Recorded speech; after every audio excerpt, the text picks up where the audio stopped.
Hi అండి, welcome to our channel Swapna's kitchen recipes. ఈరోజు అందరికీ ఎంతో ఇష్టమైనటువంటి ఫేవరెట్ బ్రేక్ఫాస్ట్ రెసిపీ దోశ. అంటే ఎవరికి నచ్చదు చెప్పండి.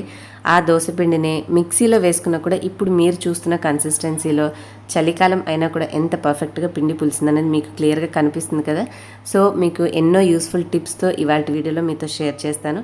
ఈ విధంగా కనుక మీరు గ్రైండ్ చేస్తే, మీ ఇంట్లో గ్రైండర్ లేకపోయినా పర్వాలేదు, మిక్సీలో అయినా సరే మీకు పర్ఫెక్ట్గా దోశలు చాలా చక్కగా వస్తాయి. మీరు వేసుకున్న తర్వాత ఒకవేళ పిండి కలిపేటప్పుడు లూజ్ అయినా, మీకు దోశలు సరిగ్గా రాకపోయినా దానికి సంబంధించిన టిప్స్తో కూడా ఇవాళ వీడియోలో మీతో షేర్ చేస్తాను. మరి వీడియోని మిస్ చేయకుండా లాస్ట్ వరకు చూసి నచ్చితే యాజ్ యూజువల్ లైక్ చేసి షేర్ చేసి మరిన్ని రెసిపీస్ చూడాలి అనుకుంటే సబ్స్క్రైబ్ చేసుకోవడం మాత్రం మర్చిపోకండి. ఇలాంటి చక్కటి టేస్టీ అండ్ కమ్మని దోశలు వేసుకోవడానికి పిండి నేను ఎలా రెడీ చేశానో మీకు చూపిస్తాను. ముందుగా ఒక గిన్నెలో 1 కప్పు మినపప్పు తీసుకోవాలి. గుండు పప్పు తీసుకున్నాను. దీనికి మిక్సీ కాబట్టి 2 గ్లాసులు బియ్యం అయితే సరిపోతుందండి. ఇందులో ఒక పావు టీ స్పూన్ మెంతులు వేసుకోవాలి. మెంతులు మరీ ఎక్కువైతే మనకి బాగా క్రిస్పీగా వస్తాయి కాబట్టి మరీ ఎక్కువ అవసరం లేదు. పావు టీ స్పూన్ వేసుకొని 1కి 2 సార్లు బాగా బియ్యం మంచిగా కడిగామంటే దాంట్లో దుమ్మంతా పోతుంది. ఇప్పుడు ఈ పప్పు ఇవన్నీ కూడా నిండేంత వరకు మనం కొంచెం నీళ్లు తీసుకొని పప్పుని నానబెట్టుకోవాలి. మీరు ఇవే వాటర్ పారిపోయకుండా గ్రైండ్ చేసుకోవచ్చండి. ఇలా చేయాలని అనుకుంటే ఈ నానబెట్టిన ఒక 2 గంటల తర్వాత ఈ గిన్నెని తీసుకెళ్ళి మీరు ఫ్రిడ్జ్లో పెట్టేసుకుంటే పప్పు నీళ్లు అన్నీ కూడా చక్కగా మనకి నానిన తర్వాత చల్లగా అయి ఉంటాయి కాబట్టి గ్రైండ్ చేసేటప్పుడు మీకు పిండి అనేది మంచిగా ఒదిగిస్తుంది. ఈ విధంగా పప్పు నానబెట్టుకున్నాక ఒక గుప్పెడు మన చేతికి ఎంతైతే వస్తాయో అన్ని అటుకులు కూడా ఒక గిన్నెలో తీసి పప్పుకు పక్కనే ఉంచుకోండి. ఇప్పుడు దీంతో అవసరం లేదు, దీని పని తర్వాత ఉంటుంది. మనకి ఒక 4 నుంచి 5 గంటలు నానిన తర్వాత మీరు అదే నీళ్లు ఉపయోగించి గుర్తుండి మీరు ఫ్రిడ్జ్లో పెట్టి ఉంటే ఆ వాటర్ తోటి మీరు మిక్సీలో 2 భాగాలుగా మిక్సీ అనేది గ్రైండ్ చేసుకోవాలి. ఈ వర్క్ స్టార్ట్ చేసే ముందు మనము కొంచెం అటుకుల్ని కూడా ఒకసారి కడిగేసి నీళ్లు పోసి పక్కన పెట్టుకుంటే సెకండ్ ట్రిప్ వేసేసరికి మనకు అటుకులు కూడా నాని ఉంటాయి. ఇప్పుడు నేను ఒక భాగం తీసుకొని మిక్సీలో సేమ్ వాటర్ కూలింగ్గా ఉంటాయి కాబట్టి ఇవి యూస్ చేస్తున్నాను. మీరు ఫ్రిడ్జ్లో పెట్టడం కనుక మర్చిపోయి ఉంటే ఆ వాటర్కి బదులుగా ఫ్రిడ్జ్లో బాగా కూల్గా ఉన్నటువంటి నీళ్లు తీసుకొని ఇందులో పోయండి. లేదంటే కొన్ని ఐస్ మనము క్రష్ చేసినవైనా సరే వేసేయచ్చు. ఇలా చేసి గ్రైండ్ చేయడం వల్ల ఏంటంటే మిక్సీ తిప్పేటప్పుడు బాగా వేడెక్కుతుంది. దానివల్ల మనకు ఆ ఎయిర్ బబుల్స్ అనేవి పాడైపోతాయి. సో అలా కాకుండా నీట్గా గుల్లగా మనకి పిండి ఫర్మెంట్ అవ్వాలి అంటే ఈ చల్లటి వాటర్ అనేవి సహాయపడతాయి. సో ఫస్ట్ టైం మనం మెత్తగా అయిందా లేదా పలుకుగా ఉందా అని కొంచెం గ్రైండ్ చేసుకున్నాక చూసుకొని బరకగా ఉంటే మళ్ళీ కాసేపు గ్రైండ్ చేసి ఇంకొక గిన్నెలోకి తీసేసుకోండి.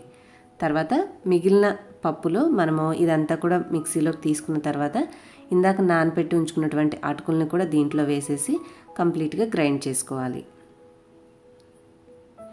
ఒక 10 నిమిషాలు అయితే సరిపోతుందండి. ముందుగానే ఎప్పటి నుంచో నానాల్సిన అవసరం లేదు అటుకులు. ఇప్పుడు వీటిని కూడా ఇందులో వేసేసి గ్రైండ్ చేసేసుకొని మెత్తని పేస్ట్ లాగా రెడీ చేసుకున్న తర్వాత చెక్ చేసి మెత్తగా అయింది అని అనుకున్నాక ఈ రెండింటిని మనం ఒక బౌల్లో కలిపేసుకోవాలి. చలికాలం కాబట్టి గిన్నె కంటే కూడా మీరు ఏదైనా ఎయిర్ టైట్ కంటైనర్ కానీ ఇలాంటి గట్టిగా మూత పెట్టుకోగలిగినటువంటి బాక్స్ కానీ ప్రిఫర్ చేస్తే మీకు పిండి అనేది చక్కగా పులుస్తుంది. లేదంటే సరిగ్గా పులవక మనకి ఉదయానికి పిండి కూడా పచ్చివాసన వస్తుంది. ఇప్పుడు ఈ 2 బాగా కలిసిన తర్వాత మీరు తక్కువ క్వాంటిటీ ఇప్పుడు నేను చూపించినట్టుగా రెడీ చేసుకుంటే వెంటనే ఉప్పు కలిపేసేసి ఉంచుకుంటే పిండి ఇంకా బాగా పులుస్తుందండి. ఇందాక చూపించినట్టుగా కాదు, మీరు ఎక్కువగా గ్రైండ్ చేసుకుని ఒక వారంకి సరిపడా అంటే మధ్య మధ్యలో ఉపయోగించుకునేట్టుగా అయితే పిండిలో ఉప్పు కలపకుండా ఈ విధంగా మిక్స్ చేసేసి దీన్ని కావాల్సినంత బయట ఉంచి ఉప్పు కలుపుకోండి. ఇప్పుడు నేను చూపించిన విధంగా మిగిలిన దాన్ని ఫ్రిడ్జ్లో పెట్టేసుకోండి. ఎప్పుడైనా కూడా ఫ్రిడ్జ్లో ఉప్పు కలిపింది పెడితే అంత బాగోదు పిండి. కాబట్టి ఇప్పుడు నేను 1 టైంకే కాబట్టి ఇందులో కొంచెం రాక్ సాల్ట్ యూస్ చేశాను. మామూలు ఉప్పు కంటే కూడా రాక్ సాల్ట్ అయితే చాలా బాగా పిండి పులుస్తుంది. ఇది మా మదర్ చెప్పినటువంటి టిప్. సో నెక్స్ట్ డే ఈ విధంగా కలిపేసి నేను ఓవెన్లో పెట్టాను. లేదంటే మీరు ఏదైనా కబోర్డ్లో పెట్టారు అంటే పిండి పర్ఫెక్ట్గా పొంగి చక్కగా పులుసు ఉంటుందండి. మనకి ఎంత చక్కగా ఎయిర్ బబుల్స్ ఫామ్ అయ్యాయంటే మనం వేస్తూ ఉంటే చాలా బాగా వస్తాయి దోశలు. మనకి చూస్తూ కూడా ఎంజాయ్ చేయగలుగుతాం అనమాట దోశలు వేసేటప్పుడు. కుకింగ్ అనేది కూడా ఒక ఆర్టే కదా. సో ఈ విధంగా మనకి పిండి అనేది రెడీ అయిపోతుంది. ఇన్ కేస్ మీరు కలిపేటప్పుడు నీళ్ళు ఏమన్నా ఎక్కువయ్యి ఒకవేళ దోశలు సరిగ్గా రావట్లేదు ఇబ్బంది అని అనుకుంటే 1 స్పూన్ మైదా యాడ్ చేసి ట్రై చేయండి. తప్పకుండా మీకు పిండి కన్సిస్టెన్సీ అడ్జస్ట్ అయ్యి మీకు దోశలు అనేవి పర్ఫెక్ట్గా వస్తాయి. ఇది అవసరమైతేనే కలుపుకోవాలి, లేదంటే స్కిప్ చేసేయచ్చు. వేసుకునే ముందు మనం రాత్రి కలిపిన కళ్ళుప్పు మంచిగా కలిసిందో లేదో చూసి ఒకసారి బాగా ఇలా మిక్స్ చేసుకోండి. సో దట్ పిండి అంతా బాగా కలుస్తుంది. అవసరమైతే కొంచెం నీళ్లు కలుపుకోవచ్చు. లేదు మనకి వేసుకోవడానికి పర్ఫెక్ట్ కన్సిస్టెన్సీ ఉంటే దోశలు వేసేసుకోవచ్చు. ఇలా ట్రై చేసి మీకు ఎలా కుదిరింది అనేది తప్పకుండా మీ ఫీడ్బ్యాక్ నాకు కామెంట్ సెక్షన్లో షేర్ చేయండి. ఇందాక నేను చెప్పినట్టుగా ఇన్ కేస్ మీకు దోశలు సరిగ్గా రాకపోతే ఆ మైదా టిప్ కూడా ట్రై చేయొచ్చు.